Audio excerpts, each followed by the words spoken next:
I wish I were funny like Robin Williams. Don't we all? I wish I could make you laugh so hard you'd fall off your chairs. I'm not wise. I've had the lucky chance to learn by doing.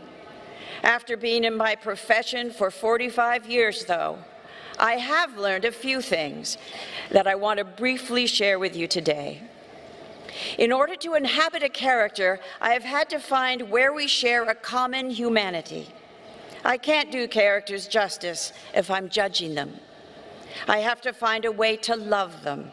The exploration to each character I have played has made me a more tolerant and empathetic human being. I have had to literally imagine myself in someone else's shoes, looking out of someone else's eyes. I urge you to learn how to do that. You can with practice. Start by being curious about the whys of someone's behavior. Before you judge someone, before you write them off, take the time to put yourself in their shoes and see how it feels. I've been a part of collaborative companies of actors and directors for 45 years. Companies are like living organisms, extremely sensitive to the chemistry, to the contributions of all those involved. When I was in a Broadway musical early in my career, my dressing room was right next to the stage door. I wasn't the star, but I was a co-star, and I was working my ass off every night to squeeze all there was to squeeze out of what was a pretty thankless role. It was hard work. The play was a big hit, which was fabulous, but every performance I would empty myself out emotionally and physically on stage, and every night I could hear the producers come in the stage door, pass my dressing room on their way to schmooze with the star. It really hurt that they never knocked on my door, not to schmooze or hang out, but to simply say thank you for the hard work, 8 shows a week, for which they were reaping huge benefits. I remember that hurt, and because of it, when I'm a member of a company, especially if I'm leading that company, I'm careful to notice everyone on the team, learn about what they do, and thank them. People like the craft service guy on a movie set, who gets up earlier than everyone else and leaves the set after everyone else, who hauls heavy urns of coffee and food from location to location, rain or shine, to be aware of and to sincerely appreciate the contributions of everyone on a team makes a palpable difference. Then there is kindness. My nephew, Kalen Pick, lives with schizophrenia. He had his first psychotic break when he was 17. My sister Jessie, Kalen's mom, lives with bipolar disorder. 10 years ago, we founded Bring Change to Mind to fight against the stigma around mental illness, because they found that stigma is as hard, sometimes harder, than the diseases themselves. We decided to talk about mental illness and stigma on a national platform. Jessie and Kalen were inconceivably courageous, because 10 years ago, not many people were talking about it. The fact is that conservatively, 1 in 6 of us is touched in some way by mental illness.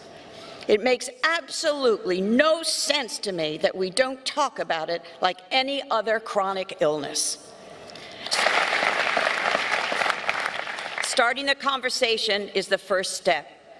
2 days ago, I was with Kalen in front of 2,000 people, listening to him talk about living with something as scary as schizophrenia. I am astounded by how he has willed himself to manage his illness. He spoke, albeit sometimes hesitantly, sometimes searching for words, without losing his train of thought, talking with grace and knowledge. Someone from the audience asked him what they should do when confronted with someone who was struggling with a mental health issue, and Calum simply said, "Be kind." Kindness. It's a simple word, but it is essential if we are to survive as a species on this planet. So I come to another thing I've learned. I've learned from reading the writings of the great Edward O. Wilson that one of the core reasons we have been so successful as a species is that we evolved the capacity to empathize. That means that the tribes who espoused empathy were more successful at survival than the ones who didn't. In order for a community, for a tribe to survive and thrive, we humans had to evolve the ability to register the emotions, the plight, the fears, and the needs of other members of our tribe, and to respond to them with empathy. We die without connection. Nothing is worse for us humans than to be bereft of community. Empathy evolved because two eyes looked into two eyes. It's the most immediate and powerful way we humans communicate. Empathy evolved because we looked at each other face to face, not on a screen. Studies have shown that the further away we get from two eyes looking into two eyes, the harder it is to empathize.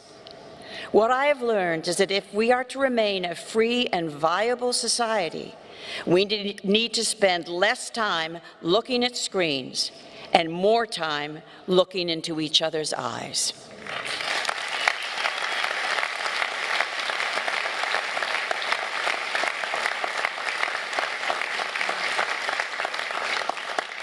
To end, I thought I'd share with you bits of a letter that somehow got to me from an old William and Mary friend.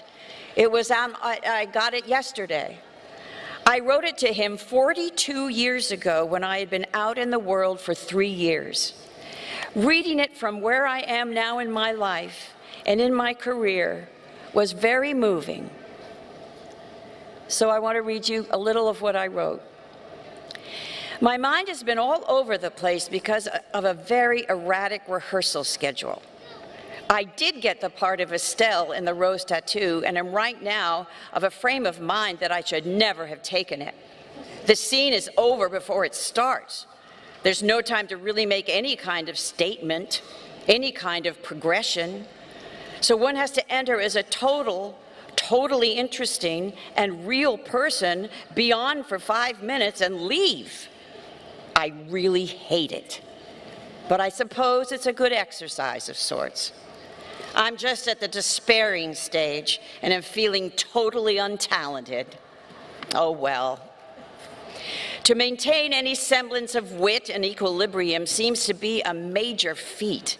As life unfolds before me, I have more and more respect for anyone who survives and prevails.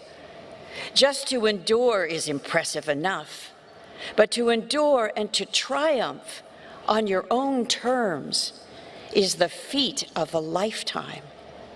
Everyone needs so much gentleness and love. I don't mean that idealistically. I mean it as a major means of survival. There is just too much working against sanity and civilization. From within ourselves, to the differences between people and sexes, to the whole human comedy. Gentleness and love.